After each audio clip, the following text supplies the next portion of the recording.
नमस्कार दोस्तों, आपका स्वागत है मेरे YouTube चैनल पर। और जैसा कि आप जानते हैं कि मैं नए नए प्रकार के नुस्खे लेके आता रहता हूं आपके लिए, जो आपकी समस्याएं हैं उनका समाधान लेके आता रहता हूं। तो आज हम आए हुए हैं गुरुजी के पास, जो हमारे सर हैं डॉक्टर मनोज उप्रेती जी। हरिद्वार में इनका निवास स्थान है, यहीं पर इनका क्लिनिक है और मैंने इनसे ही शिक्षा दीक्षा यानी कि ग्रहण करी है। तो सर, आज हम जानना चाहते हैं, हमारे जो दर्शक हैं वो जानना चाहते हैं कि जो जॉइंट्स की समस्याएं जो आजकल चल रही है उसमें घुटने की जो समस्या है वो सबसे मेन होती जा रही है। यंग एज हो या फिर जो एजिड जो लोग होते हैं, बड़े माताएं बहनें होती हैं या फिर जो बुजुर्ग होते हैं, उनको जो बहुत ज़्यादा समस्या का सामना करना पड़ रहा है घुटनों से रिलेटेड। तो इसमें आपके क्या विचार हैं? ठीक है अजय जी, बहुत बहुत धन्यवाद आपका। आप यहाँ हरिद्वार आए पुनः, और आशा है कि आप घर परिवार में सभी मंगलमय रहेंगे जी। और सभी जो इनके श्रोतागण हैं या दर्शक हैं उनको भी एक बार मेरा नमस्कार। मैं डॉक्टर मनोज उप्रेती, जैसे अवगत इन्होंने कराया मेरे परिचय से। तो आज हम जानेंगे कि क्या है जोड़ों का जो दर्द है वो क्यों होता है। जितने भी हमारे आज जी जो हमारा जो जीवनचर्या है उसमें आप देखेंगे घर घर में जोड़ों का दर्द है जी। तो इसका कारण क्या है, क्यों ये हो रहा है जी? सबसे बड़ी समस्या क्या है कि पहले तो ये बुजुर्गों में ज़्यादा होता था, परंतु आजकल मैंने देखा है कि जितने भी युवा हमारे हैं, जो हमारी जितने भी जो युवा वर्ग आ रहा है, उनमें भी ये जोड़ों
अलग अलग निर्धारण है, कैसे कैसे लेनी है, वो उसके बारे में अवगत कराएंगे। और बताइए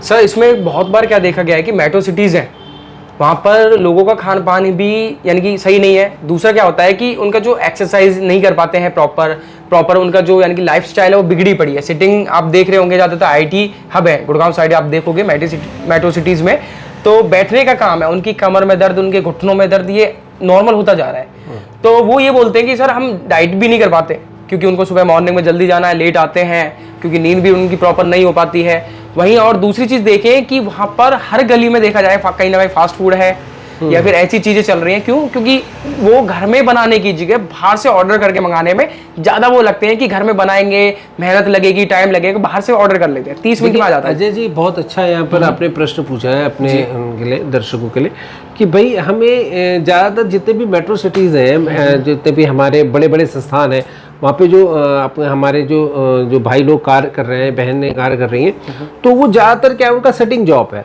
तो मैंने कहा है कि ये जो बीमारी है ये लाइफस्टाइल डिजीज में भी आती है। लाइफस्टाइल डिजीज में जैसे ऑटोइम्यून डिसऑर्डर में आ गया, लाइफस्टाइल डिसऑर्डर है, तो उसमें क्या होता है कि बैठे बैठे कार्य कर रहे हैं, बैठे बैठे खा रहे हैं, तो उसमें क्या होगा, जो आपका जो दीपन पाचन है, जो आपकी भोजन पचाने की क्षमता है, वो बड़ी क्या होती है, मंद गति से कार्य करती है। तो मंद गति से कार्य करने के कारण क्या होता है, वही आम की उत्पत्ति कर रही है। बिल्कुल।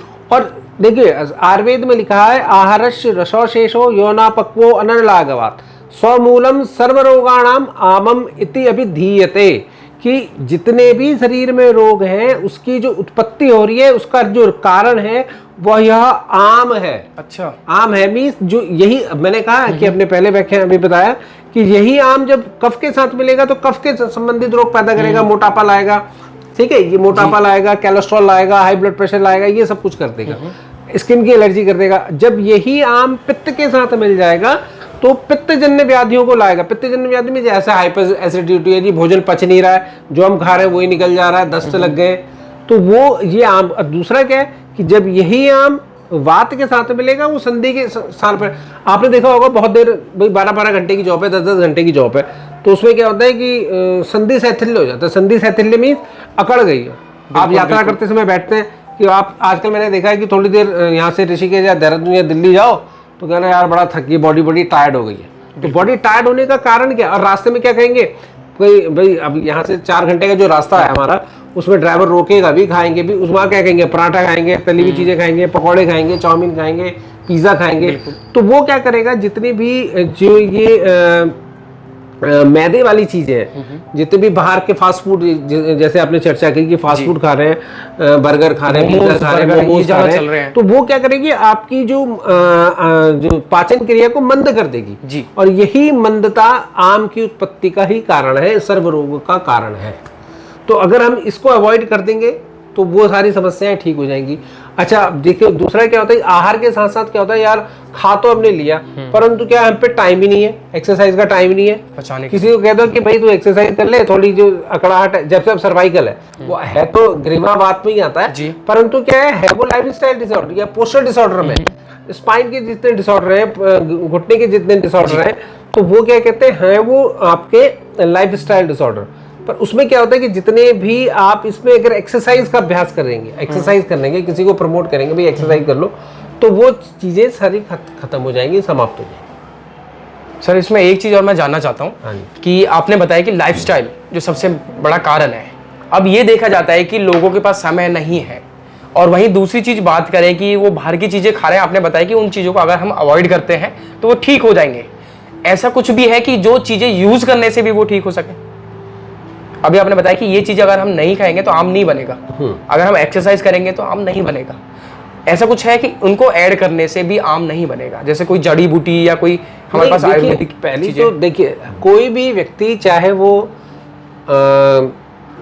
गांव का है या शहर का है या कहीं का भी है जी, दवा खाना पसंद नहीं करता। बिल्कुल ठीक है, परंतु जब रोग शरीर में आ जाता है, ठीक है, उसके लिए अत्यंत आवश्यक है कि उसका निवारण या तो आप अपने आहार से करें या अपने दिनचर्या को सुधार कर करें, मतलब एक्सरसाइज करें।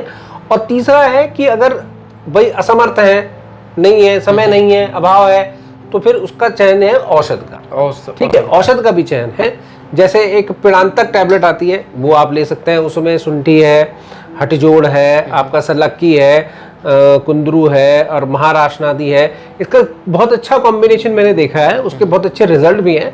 तो आप एक सुलभ सी टैबलेट से एक गोली सुबह दोपहर शाम खा लें तो उसको आप उससे भी आप जैसे संधिवात है, जोड़ों के दर्द है, सर्वाइकल है, उन सभी से आपको जल्दी से आराम मिलेगा। अच्छा, दूसरा है कि भाई बहुत से लोग कहते हैं भाई हम तो योग खाएंगे चूर्ण वाला, तो आप जैसे मैंने योग बताया है ये वाला, इसको भी ले सकते हैं। परंतु ये है कि उसकी सुलभता, कभी कभी क्या होता है कि भाई हम पाउडर खाना पसंद ही नहीं करता कोई, तो उसके लिए पिड़ांतक टैबलेट ले लें। और कुछ जैसे वात शामक तेल है, जैसे महानारायण तेल है, निर्गुंडी तेल है, आप उसको भी जहाँ जहाँ पर दर्द है, शूल है, कष्ट है, रुझा है, उसको वहाँ पर लगाएं तो जल्दी ही आपको अत्यंत आराम मिलने जाए। ठीक है, कुछ क्रियाएं हैं जैसे आप बहुत अच्छी भली भांति प्रचलित जानकार हैं इसके लिए कि भाई कौन कौन से आसन हैं, जैसे सूक्ष्म संधि संचालन है, ठीक है, कमर के दर्द हैं तो बैकवर्ड बेंडिंग वाले आसन है, तो ये आप कर सकते हैं। ठीक है, और जैसे जैसे आप अभ्यास करते रहेंगे, अपनी दिनचर्या को सुधारेंगे, तो आप जितने भी कष्ट हैं उनसे निजात पा जाएंगे। सर ऐसा भी होता है ना कि एक ऐसी चीज़ है कि आप इसको चेंज कर दें लाइफ में, कि जैसे कि बहुत बार देखा जाता है कि पानी की मात्रा ज़्यादा यानी कि नहीं पी पा रहे हैं लोग, ये भी एक कारण है अगर मानते हैं। तो दूसरा है कि खाना खा लिया कि तुरंत ही कुछ ना कुछ ठंडा चाहिए उसको बचाने के लिए, खासकर फास्ट फूड के बाद कोल्ड ड्रिंक यूज़ कर रहे हैं या फिर ठंडा पानी। आहार के बाद तो जैसे आपने बताया कि भाई जैसे बहुत जल्दी लोग क्या कहते हैं कि भोजन के बाद ही हम पानी पी लेते हैं एकदम से, तो 3 घंटे तक उस पानी का सेवन ना करें। और जब 3 घंटे हो जाए पूरे, 3-4 घंटे, तो कम से कम 3 से 4 लीटर आप पानी का सेवन करें, तो जिससे क्या होगी कि मूविलिटी ज़्यादा होगी, फ्लेक्सिबिलिटी ज़्यादा होगी। देखिए पानी जो है, ये जो हम सिंपल जो पानी पीते हैं, ये शरीर में क्या होता है, क्लेदन का काम करता है। क्लेदन मीन चिकनाहट का, लुब्रिकेशन का काम करता है। तो जितना आप जल्दी से, जैसे एक क्या करेगा, जितने भी आपके स्रोतस हैं, स्रोतस मीन्स जो बॉडी चैनल है, तो कभी कभी वो ब्लॉक हो जाते हैं। ठीक है, वो प्रॉपरली काम नहीं कर पाते। क्यों? क्योंकि आपकी जो दिनचर्या है उसको आपने उसकी जो एक्टिविटी है उसको बढ़ाया नहीं है। बिल्कुल। तो जैसे जैसे बॉडी चैनल्स एक्टिवेट होंगे, एब्जॉर्प्शन होगा, उसका अवशोषण होगा, तो वो क्या करेंगे, शरीर से टॉक्सिन्स को भी बाहर निकालेगा। अगर हम ज़्यादा पानी पीते हैं, मीन्स 3 से 4 लीटर पानी पीते हैं, तो जितने भी जैसे यूरिक एसिड है वो भी पेशाब से बाहर आएगा, मूत्र के विकार हैं वो भी पानी के साथ बाहर आएंगे। तो इन ज़्यादा से ज़्यादा पानी पियेंगे तो वो समस्त विकार जो है। और अच्छा, दूसरा क्या होता है कि जैसे खाना खाने से पहले या खाना खाने के 3 घंटे के बाद अगर आप ठंडा पानी ना पिए तो ज़्यादा अच्छा है। उष्णोदक जल, उष्णोदक मीन हल्का गुनगुना पानी आप लें, तो जिससे क्या होगा, आपके जो दीपन पाचन है वो सुदृढ़ होगा, सुविकसित होगा। जी देखिए, और दूसरा क्या है कि बहुत से लोग सोचते हैं कि भाई हमें कुछ एक ऐसी रामबाण औषधि मिल जाए कि हम भाई हमें समय का अभाव है, तो हम ज़्यादा अपने काढ़े नहीं बना सकते हैं, चूर्ण नहीं बना सकते हैं उसको खाने के, क्योंकि जो आयुर्वेद की जो प्रिपरेशन है, योग है, उनको बड़ी विधिवत पूर्वक से और श्रद्धा भाव से ग्रहण किया जाता है। तो अगर हमने एक निजी प्रैक्टिस में या प्राइवेट प्रैक्टिस में एक दवाई बड़ी अच्छी, उसके मैंने परिणाम देखे हैं, धनुरा आयुर्वेदा की आती है शूलांतक बटी जी। तो आप वो भी अगर आप उसको लोगों को बताएं कि भाई एक हम इसको खा रहे हैं, इसको खाएं, सुबह दोपहर शाम एक गोली है, और जो भी, और उसके साथ साथ कोई भी जो संधिवात के जो तेल है, जैसे निर्गुंडी तेल है, संधिकल्प है, तो इसका अस्थिकल्प है, इनको आप शरीर पर अप्लाई करेंगे तो अत्यंत जल्दी और अच्छे परिणाम मैंने देखे हैं उसके। इसमें बहुत सारी चीज़ें योग है, जैसे आपका हटजोड़ है, सल्लकी है, गुग्गुलू है, महाराष्ट्र आदि है, दशमूल क्वाथ है, तो अनेक जो वात शामक दवाइयाँ हैं जो संधि से संबंधित हैं, आम से संबंधित हैं, तो वो भी इसमें बहुत जल्दी आपको आराम देंगी, आपके कष्ट से आपको फ़ायदा पहुँचाएगी। सर ये आपने काफ़ी अच्छा बताया है, और ये चीज़ मेरे हिसाब से हमारे दर्शक हैं यही जानना चाह रहे थे, क्योंकि ना मेरे पास ज़्यादातर बहुत सारी कॉलें आती हैं पूरे ऑल ओवर इंडिया से कि सर मुझे ये प्रॉब्लम है, ये दिक्कत है, ये है, ऐसे चल रहा है हमारा। तो वो ये बोलते हैं कि सर डाइट हम पे फॉलो नहीं होगी, यानी कि या तो कोई मजदूर है पूरा दिन मेहनत कर रहा है, या फिर जो कंप्यूटर यानी कि IT फील्ड में है, या फिर जो सिटिंग जॉब्स हैं उन पे टाइम है ही नहीं डाइट का, जो मिल जाता है वो खा लेते हैं। ज़्यादातर आपने ऑफिसों में भी देखा होगा, फास्ट फूड ईजिली मिल जाएगा, फ्रूट्स नहीं मिलेंगे, जूस नहीं मिलेंगे। और वहीं अगर हम दूसरी तरफ देखें कि एक्सरसाइज के लिए जगह ही नहीं बची। नहीं, देखिए अजय जी, आपकी बात बिल्कुल मैं मानता हूँ कि ऐसा जनरली हो रहा है। हमारे पास भी जो रोगी आते हैं वो कहते हैं भाई समय नहीं है, परंतु देखिए, रोग को अगर आपको समूल हटाना है तो कम से कम उसको थोड़ा सा ये कहेंगे भी अपनी दिनचर्या, आहारचर्या और ऋतुचर्या, इस पर जरूर ध्यान दें। अगर इस पर नहीं, देखो शरीर में कष्ट आ कैसे रहा है, शरीर में कष्ट इन्हीं के कारण से तो आ रहा है, इन्हीं के अभाव के कारण से आ रहा है भाई। उसका आहारचर्या क्या है, वो डिस्टर्ब है। तो कम से कम उसको कहें कि भाई अगर बहुत ज्यादा खा रहा है तो कम मात्रा में कर दे। अगर सुबह दोपहर शाम खा रहा है, जैसे फास्ट फूड है वो 3 बार खा रहा है, तो भैया जब ओकेजनली आपको पार्टीज आती है तभी खाएं। मैं मानता हूं कि जो कॉर्पोरेट में काम करते हैं वो अक्सर वहाँ पार्टी से गलती रहती है, तो कोशिश करें कि वो उन चीज़ों को कम से कम ग्रहण करें जिससे वो शरीर में कष्ट या जो व्यापद है वो ना कष्ट करे, वो ना सब प्रविष्ट करे। नहीं तो क्या होगा कि जो आपके आहार से जो रोग आ रहे हैं, ठीक है जी, उनको कैसे रोक पाएंगे, उनको तो रोक ही नहीं पाएंगे ना। तो कोशिश करें कि अपनी दिनचर्या को सुधारें, अपने एक्सरसाइज मोड पे लाएं अपने आप को, और अपने आहार को ठीक करें, और अपने औषध को, जो देखिए हमने पंचकर्मा आपको पढ़ाया भी था, तो उसमें लिखा है कि जो पश्चात कर्म है किसी भी चीज को, दोष को हटाने के लिए 3 उसके पश्चात कर्म भी करने पड़ते हैं। उसमें पश्चात कर्म में क्या है, जो आपका आहारचर्या है, दिनचर्या है, ऋतुचर्या है जी, और औषधचर्या है, उनको आपको बैलेंस करना पड़ेगा, तभी वो हटेंगे। तो अगर आपने वही चीजें पुनः पुनः दोबारा दोहरानी शुरू कर दी, सपोज हमने शूलांतक बटी थी, आपके जोड़ों का दर्द ठीक हो गया, परंतु क्या हुआ, फिर आपकी आहारचर्या गड़बड़ हो गई। देखिए आयुर्वेद का एक सिंपल सा सिद्धांत है, क्रिया रोगो निदानम परिवर्जनम, जिससे रोग हो रहा है उसका परिमार्जन करें। Prevention is better than cure. बिल्कुल ठीक है। शरीर में जब कष्ट आ ही गया है उसके लिए औषधि है। मैं जोड़ों के दर्द के लिए कौन सी, अभी मैंने आपको बताई कि शूलांतक बटी बहुत अच्छे काम कर रही है, तो आप उसको भी ग्रहण कर सकते हैं, परंतु आहार को आपको ग्रहण करना ही पड़ेगा। तो सर जो आपने नॉलेज दी है इसमें से आधी से ज्यादा नॉलेज जो है मेरे लिए भी नहीं है, जो मुझे आपसे हमेशा सीखने के लिए मिलता है, इसलिए मैं आपके पास आता रहता हूं। और मेरे साथ साथ इन लोगों के लिए तो पूरा ही बिल्कुल इनका एक तरह से जीवन चेंज हो जाएगा यदि ये इन्हीं बातों पे अमल करना शुरू कर दे। तो इन सभी चीजों के लिए आपका बहुत बहुत धन्यवाद सर, धन्यवाद जो आप मुझे ज्ञान देते रहते हैं। हमारे दर्शकों के लिए आपने टाइम निकाला और मुझे भी टाइम दिया, और मैं चाहता हूं कि आगे भी आपको थोड़ा मैं परेशान करता रहूं। आपको कोई जानकारी लेनी हो तो मैं आपको दूं। जी बहुत बहुत धन्यवाद सर का भी, और आप सभी का भी बहुत बहुत धन्यवाद जो इस चैनल को अभी देख रहे हैं, इस वीडियो को देख रहे हैं। और यदि आपको भी ऐसी कोई समस्या है तो आप नीचे कमेंट करके या फिर हमारे दिए गए नंबर पे हमसे कांटेक्ट करके अपनी समस्या का समाधान पा सकते हैं। और यानी कि और कोई समस्या आपके मन में आती है तो आप हमसे उसके बारे में भी बात कर सकते हैं। यदि हमारे पास उसका 99% सॉल्यूशन होगा, नहीं होगा तो फिर से हमारे पास हमारे गुरुजी जो हैं वो हमारे साथ हैं और आपकी समस्या को हल करने के लिए। नमस्कार। नमस्कार।